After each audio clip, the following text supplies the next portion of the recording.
Today, we're in the company of a phenomenal... Welcome, Dean. I've really been looking forward to this interview. And I want to sort of give you a little bit of a backstory because basically it's quite interesting how I sort of ended up doing this podcast. So I originally saw Dean on Facebook and I thought he was the real estate guy. So I didn't really pay a lot of attention, to be honest, because I was sort of like, but I saw that ad that sort of came through with, pulling the book out of the car and all sort of stuff. It was quite interesting. Started hacking and sort of thinking what he's up to. And I got an invite from Russell Bronson from ClickFunnels to be an affiliate for this KB mastermind thing, which I had no idea what it was because I didn't go to Funnel Hacking Live, so I didn't know what it was all about. And then I sort of applied and they accepted me, which I was kind of surprised because there was so many applicants.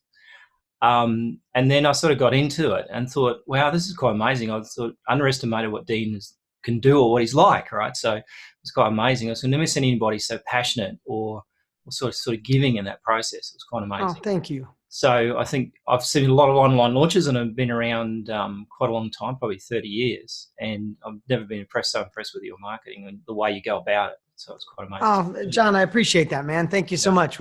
I work really hard to try to make that a reality. So to hear it means a lot. Yeah, no, it comes across like the passion comes across. And I think that's one of the things that entrepreneurs have got to remember is that they've got to be genuine. They can't be someone else. And if they try to be someone else, eventually it'll come down on them. And it sort of came through that, you're beyond that, you're doing videos and stuff like that. So it's quite amazing. So, and I think also to build a culture and a community was quite amazing too, to see this growth thing that happened in that launch. So, yeah, it's amazing to go from a mission to a movement, right? And I think with everyone's help, it's become a movement. So it's been fantastic. Yeah, and just to see so many people join a Facebook group and going, God, I think I've ever seen like that. So, I haven't either. It was amazing. Must have blown up admins. I have struggled with dealing with 15, 20 a day, let alone thousands. So part of the thing with the KBB mastermind stuff and the self-learning thing was quite interesting because I left school when I was 15, so I couldn't get out of there fast enough. And so I went off working for a supermarket and then I got a job in a bank and eventually ended up running my own business. And all through that, I was always self-taught mostly. Like I did some training afterwards, but mostly self-taught. And I spent a lot of money on it. And so this whole self-taught movement is something that's really passionate about because I think that people think when they leave school, they've got to stop learning. That's when it begins. Yeah, exactly.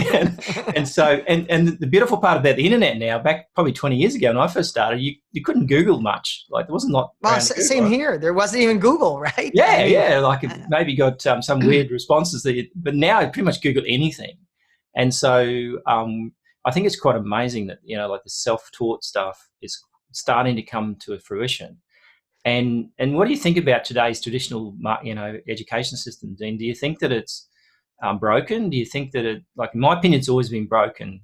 All the 20 years it's been broken. Yeah, first off, John, I want to tell you thank you again. Thanks for the kind words. I mean it. I'm just at a place in my life right now, and my partner Tony Robbins, we've been blessed to, impact lots of lives and do great things. But now it's really about empowering others to do the same.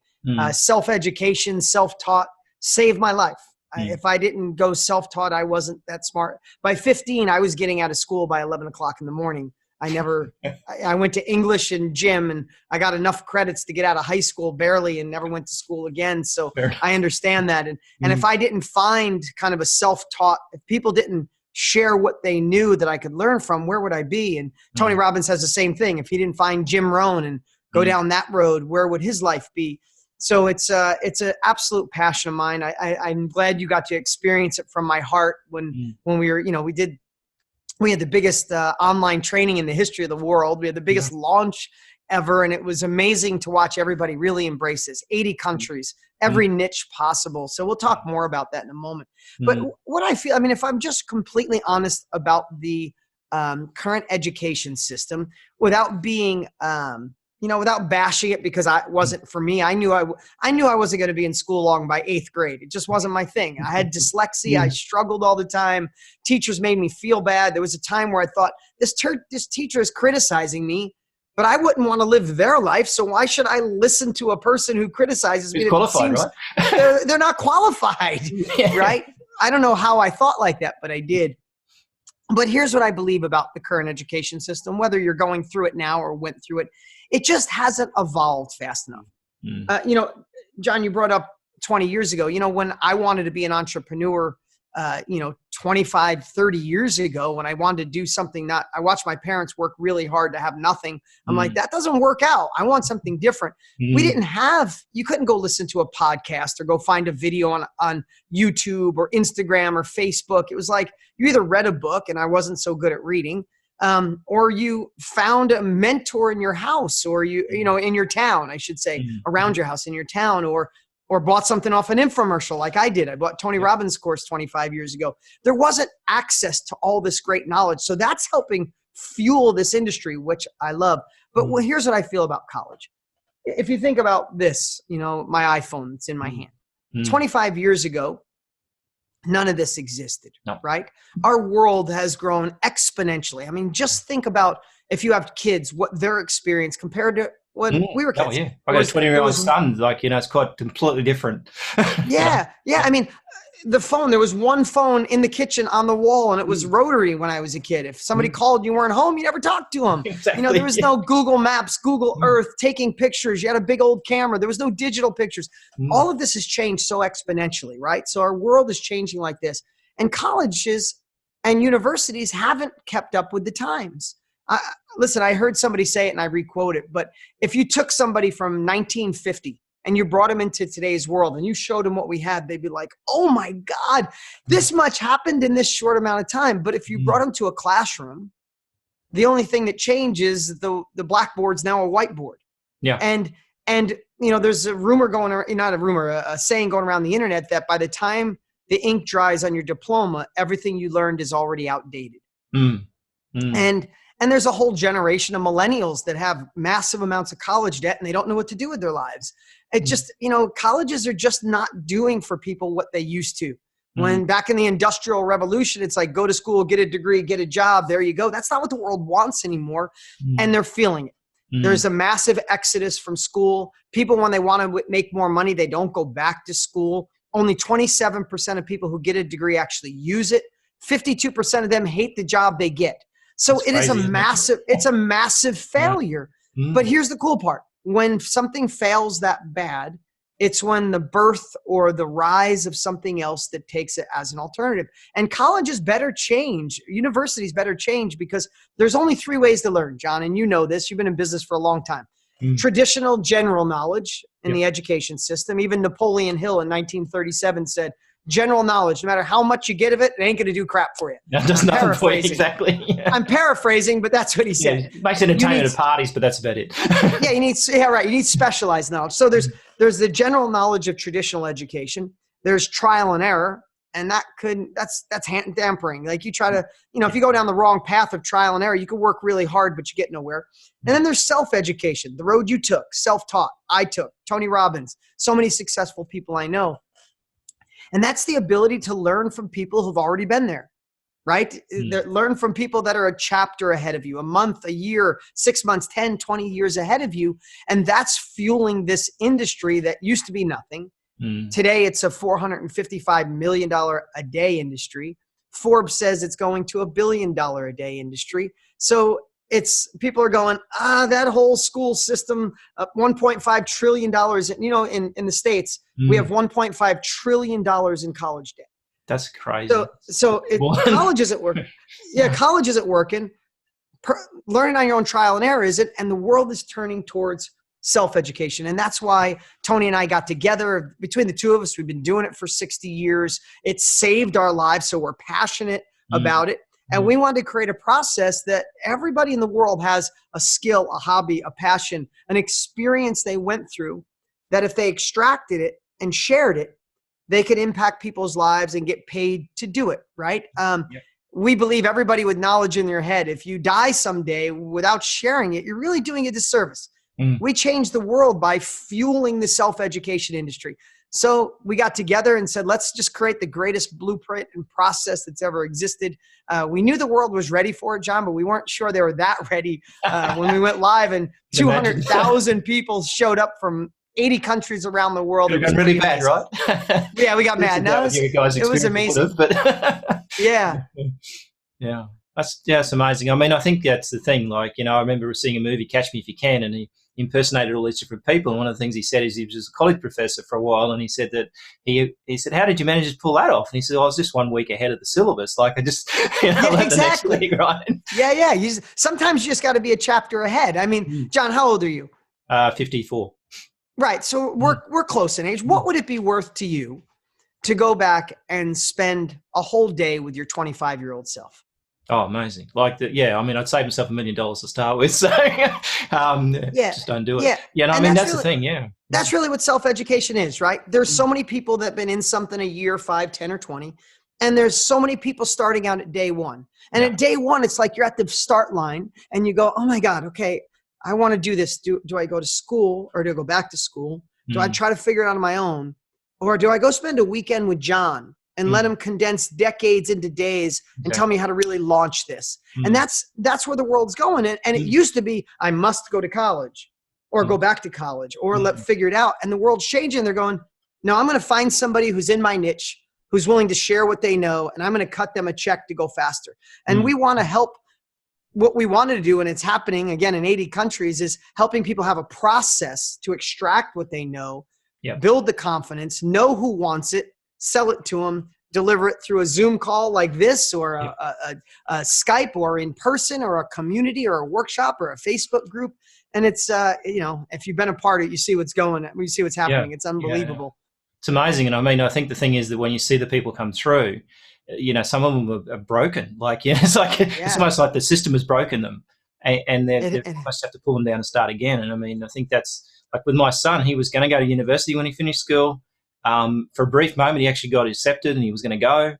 And then I said, but I'm going to LA. I've got to do this film shoot stuff. I need you to come with me. Can we defer it another month? And he said, oh, well, I'll put it off. And then he never went back. And the thing was, I thought, as an education thing, when I've looked over the years and things went bad for me, and I'll go get a job. I'll stuff this business stuff. I'll go get a job. And I thought to myself, I could earn more in a day than I can earn in a month in a job. Then I never did it. So that's as close as I ever got to getting another job in like the last 25 years. Because you think, I can make money, right? I can go make money. I can make as much money as I like. And I think teaching him those skills to be able to go and make money.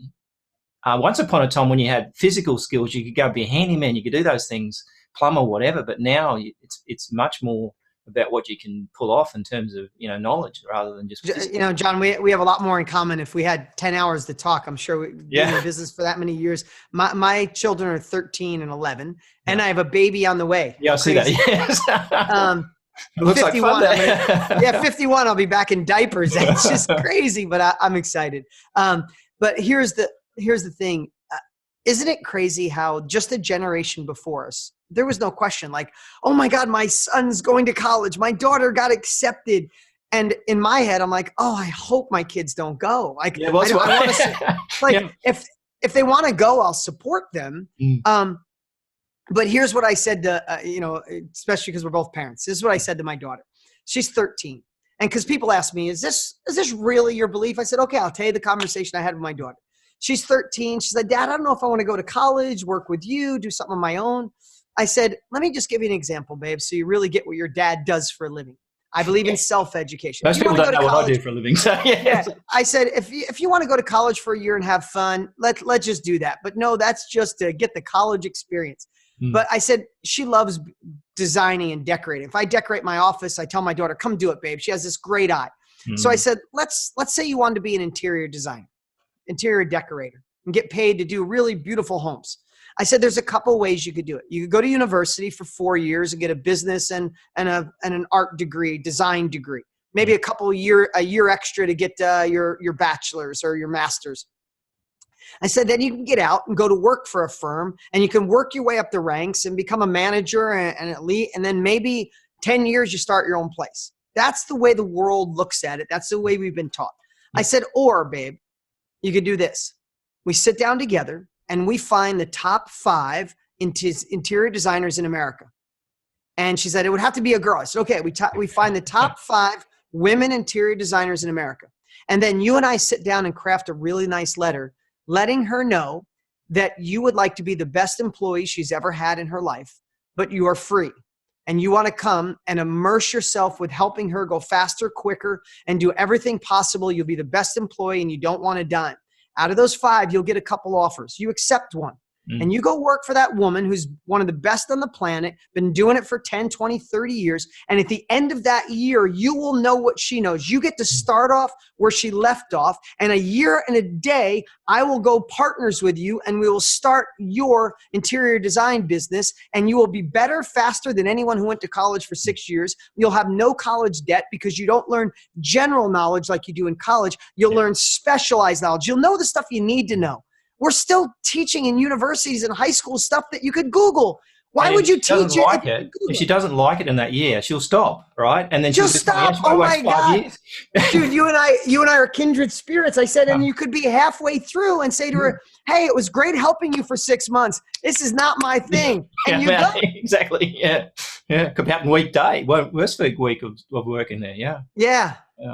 But I got crushed. Like I was about 14 or something. I went to a newspaper back. And I wanted to be a journalist. That's what I wanted to do, right? Okay. And even when I do these personality test stuff, like what's your best career? Bizarrely, it comes up as journalist, business owner, or policeman. So I don't know exactly how that all works out. But so I went there and she said to me, I said, I want to be a journalist. So you'll have to go to university. It's going to take you 5 years. And she was very negative about the whole thing. And it just completely, I said, okay, fair enough. I won't do it then. So I never did it. And probably lucky I didn't. But the reality is that's what I really wanted to do. But she crushed it straight away. And in some respects, maybe I look back and think maybe she did me a favor, right? At the time I thought, and even recently, even in this conversation here, I always thought she did me the wrong thing. But I think she did the right thing because what she basically did is she told me the reality of it from her experience and how hard it was going to be to get there. And I think that's the thing. Like I got that information quickly, whereas 5 years, as you say, go to university, get out bright-eyed, no one hires you.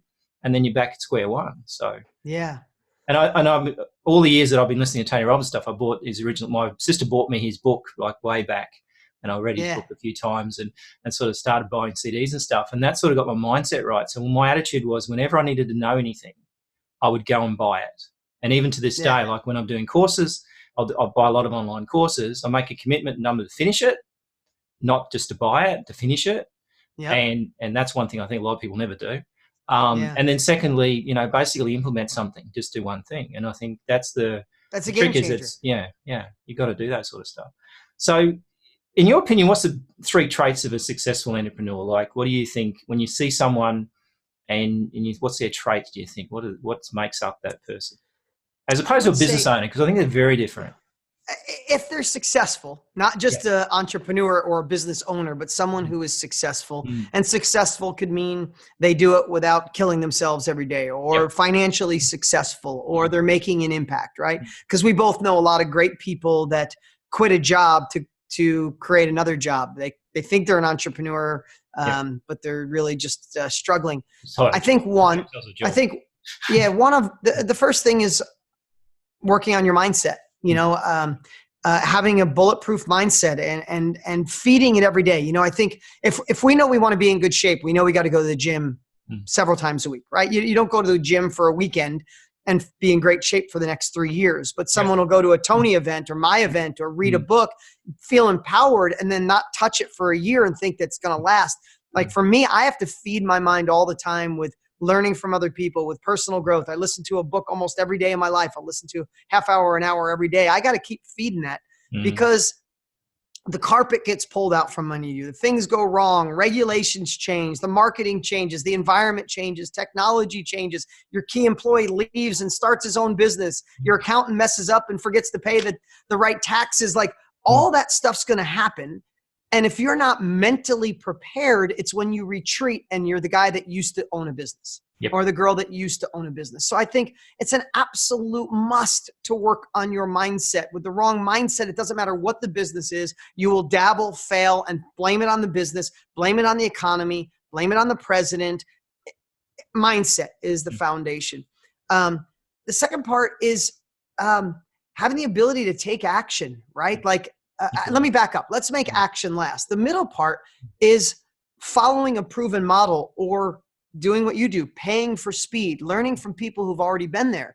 So many times people go into business and they think they know what the world needs, not what the world wants. And Instead, I love to do what you do. I cut checks to be in masterminds. I've attended over 300 days of masterminds. I've spent over $1 million being in them or conducting masterminds, and they've moved the needle more than anything in my life. I still go to masterminds with younger people to get that young energy of what's going on in the world and shifting. So one is the mindset. One is the true capabilities, kind of a blueprint of what works. And then last is having the ability to actually implement. And I guess if especially you and I come from similar backgrounds, this is going to sound like you've already heard it, and you know it, not for you, John, but everybody listening. But is you have to have a different story to implement. You have to continually change a new story, and you have to have a compelling future. If you're not changing that story, when you hit the roadblock, new story, new compelling future. You just need something that keeps pulling you. Because listen, I could talk about you should be in the knowledge industry, you should do self-teaching, you should write a book, you should sell cars. I could talk about all the different things in the world, but none of those will work with the wrong mindset. None of them will work if you're not following a model that works, and none of them will work if you have a bad story. Yeah. Yeah, absolutely. And I think that's, and if I added one more, spend twice as much time on understanding marketing than you think you have to. Yeah. Well, a wise man once told me, I don't know how you ever achieved this, but anyway, he said that if you have not earning $1 million a year in marketing, 80% of your time should spend on marketing. And True so story. and people can't do it, right? It's just impossible. You see, everybody wants to focus on the logo and the name of their business and the color of their website. It's like obsess on marketing. Marketing and sales is the oxygen of every successful company. Whatever you think you're doing, you're not doing enough if you're not impacting enough. And one of the things I noticed with yours, and I think and then we do it with clients, and we look at clients, and I've got every single time I talk to a client, they're in a mess. Like they've got so many things going on. And you go, well, hang on, what did you do? And I go, and an hour and a half the other day, I've got this guy that actually helps pay for toilets in India because it's an amazing story. And it's like, took me an hour and a half to get it out of him. It's like, you couldn't tell me in a sentence what the hell you do, right? Yes. And I think the message that you do, your single message, is the biggest thing they struggle with, because I think people don't want to stand for something, right? They want to. That's a really good point, John. I like that. Yeah.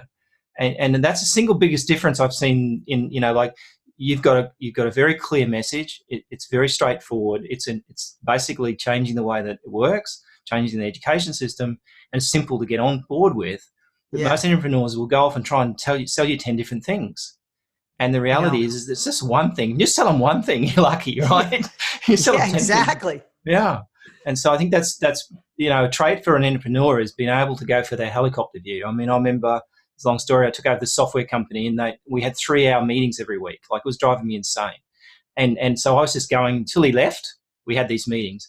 And then when he left, the guy that was training me as CEO, I tore up the agenda. So we're starting again. This is crazy. We're spending a week just checking off things we haven't even done yet. We keep on talking about stuff we're going to do. We never do anything, right? And they spend an hour trying to figure out how to answer the phone. Like, they said, look, we've got this 1-800 number and it rings, but no one answers it. I said, why not? So we only got one phone, right? You're talking about, it's like, I said, just go and buy a hands-free phone, right? That was a revelation to them. I spent months on this thing. Months. It's like, do you remember the story when they said, I don't know if it's true or not, but I love it. It said NASA was trying to figure out how to get a pen to work in space. Did you ever hear that? Yeah. And then the Russians said, we just use a pencil. Yeah. It's like, sometimes the obvious thing's in front of you and it's so simple, yet they try to overcomplicate it. So I think that's the other thing. So if you complicate things in business. That's if you can't explain it to a web designer, this is what happens. We do a lot of web design stuff now, and we can't explain it to a web designer, and they can't. You don't really have a business. You don't have a business, and probably never going to get a website that's going to work for you anyway. So exactly. Yeah. So one of the things that we find is that when an entrepreneur starts a business and gets moving, they have trouble getting momentum to start off, and they focus on the wrong things, like the logo and the things. Yeah. And what do you think's the sort of best quick start way for a business to get started, or just they've started wrong and they need to hit the reset button? What do you think first things they should do? Really good point. So I'm going to give a piece of mindset and a piece of tactic, because there's both. Because some of you watching are like, okay, give me the secret, Dean. How have you done all that money and bundle all these companies? Exactly. And somebody else is like, how do I have the energy to actually do it? Right. Yeah. And that I've heard it a million different ways, but they say a rocket going to space. Yeah. Right. Most all the gas and the energy takes it just to get it off the ground. Once it gets going, once it gets to space, it hardly uses any energy It's the momentum, right? And that's what you're Yep. talking about. How do you get the rocket off the ground? Exactly, without blowing up. Yeah. So on the mindset side, I still approach things. You know, my last book was called The Underdog Advantage. I still approach things. Oh, cool. Yeah. Yeah. I still approach things like I'm 10 points down. I still approach things like the broke entrepreneur wannabe that could fail. I still go after it like I can't lose. Like there's like burning the boats. That's Tony's favorite. Like, yep. I burn the boats. But how I do that, and this is what I would share with everybody, is if it doesn't work, have you really thought about the emotions you'll feel in 5 years if you were the guy or the girl that tried the business and it failed? And you're back at a job and the money's not there and the freedom's not there. Maybe some of you will say I torture myself to say, if you don't make this work, look where you could go back to. Yeah. I do. And then I also think about, they torture themselves. They put themselves back in that spot. And so look, I had to go get a job, it failed, and they're torturing themselves. Of course. So I would rather torture myself with emotions to visualize what that'll look like if I don't make this work. If I don't have the stamina to keep going, if I don't gain the knowledge from somebody who's already done it, if I don't obsess on the marketing, if I don't learn how to make this work, if I don't find the answer, you get 20 no's, keep looking. You've got to go 40 until you get the yes.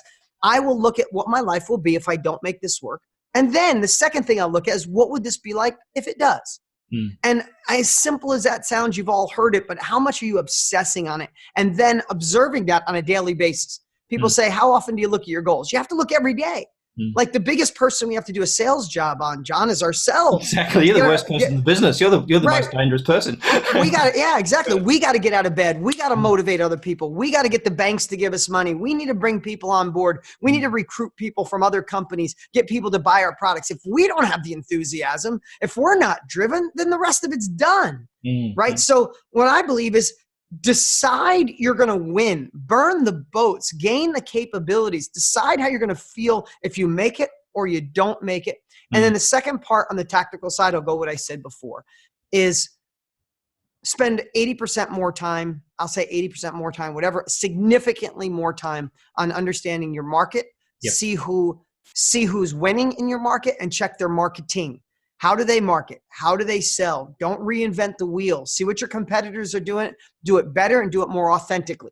The world's dying for authenticity. They don't want the fancy. They don't want the hype. They want the real you, whether that's on video, that's in person, that's in letters, that's on TV, that's on the radio. They want the real you. So spend significantly more time on marketing and sales. And if you have any apprehension to marketing and sales, then consider if you even want to do this. Go stick with your job. Because if you're not selling and you're not marketing, you're going to have a great idea. If you build it, they will not come. That's the biggest mistake. People build websites and think people are just going to find them and pay. They build restaurants and think that their great steak is going to bring people in. It won't ever, ever, ever. They will not come. You got to obsess on marketing. So the last thing I want to ask you about is failure. And I think failure is the biggest test. I mean, you learn so much more from failure than ever success. And I think that in the years that, fail fast, right? And so, and I think that's the biggest thing is like, how do you, like a lot of businesses, and I've read this before with Silicon Valley, they said that you go to Silicon Valley and you want to get an investor, and they turn around and say, how many times have you failed? And you go, I haven't failed yet, so we'll come back when you have. Because the reality is that most of the software programs, most of the solutions out there have failed.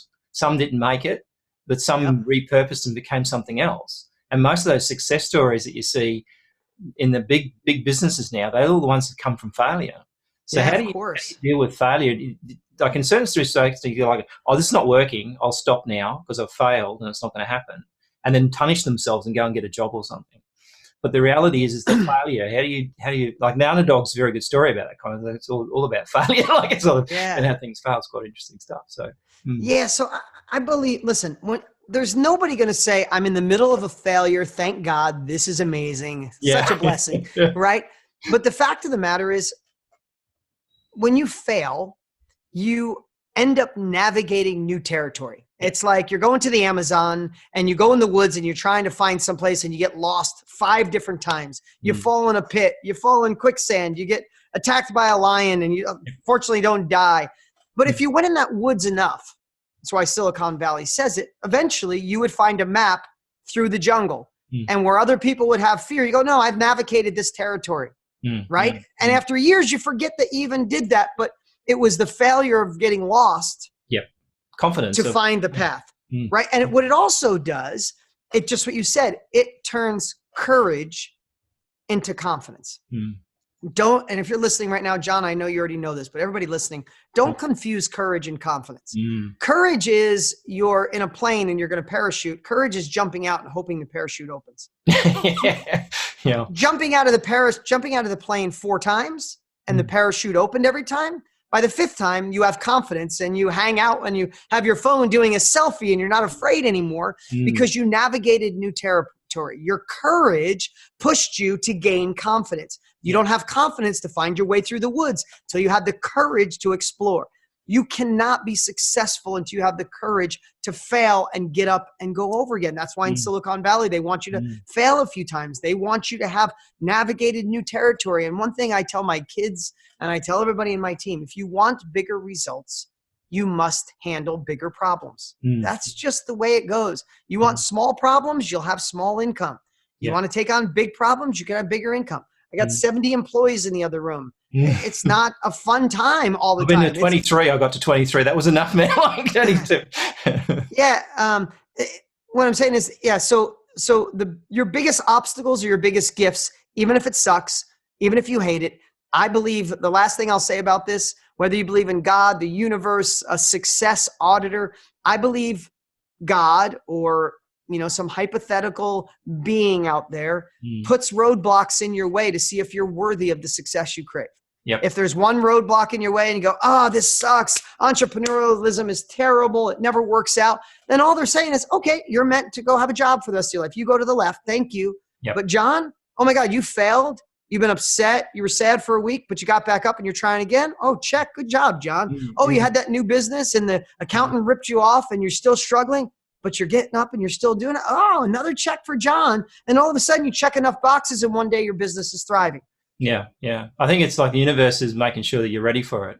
So a quote I had on my desk for a long time from Winston Churchill was, the definition of success is going from failure to failure without losing your enthusiasm. I probably could have just summed up your question with his quote. Yeah, exactly right. Yeah, exactly right. I mean, I watched one of the movies about Winston Churchill about a year ago or whatever, and they talking about the fact that they sent all these boats across to France to get all their soldiers back.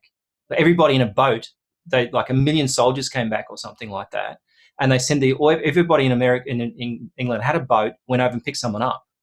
Yeah, right? I remember that. Yeah, and I didn't know about that, to be honest. My history isn't really that area. I thought, well, that's quite amazing that you actually got an entire country to join together and move 1 million people.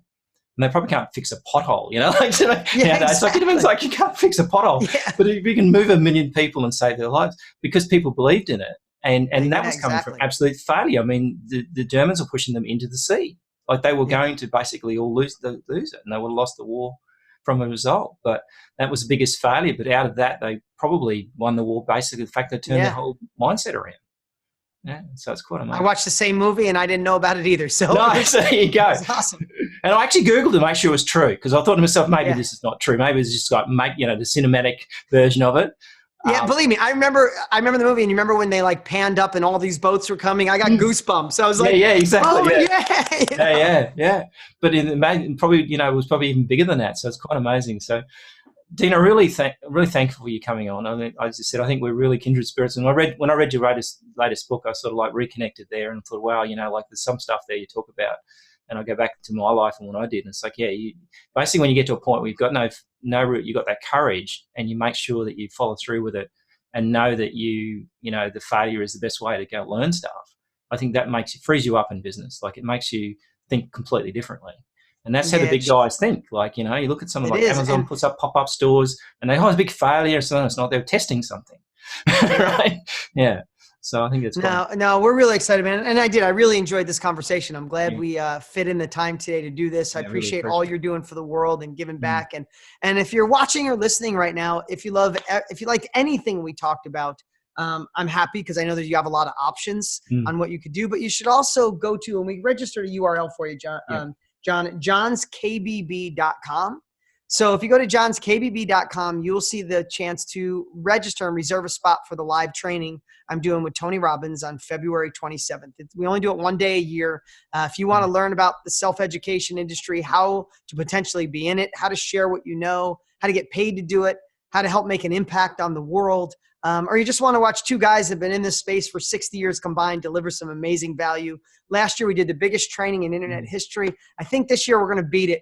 So I'd love for you to join us. Get there a little early, but go to johnskbb.com. You can reserve your spot. And I'm guessing you'll go do that now, but then you got to show up. So put it in your phone, set an alarm, put it on your refrigerator, and we'll have a great time. And make sure you implement from there. So, yeah, excellent. Thanks so much, Dean. I really appreciate it. And I really look forward to meeting you sometime in the future. Yeah, sounds great, John. Appreciate you, man. Talk soon. Thank you.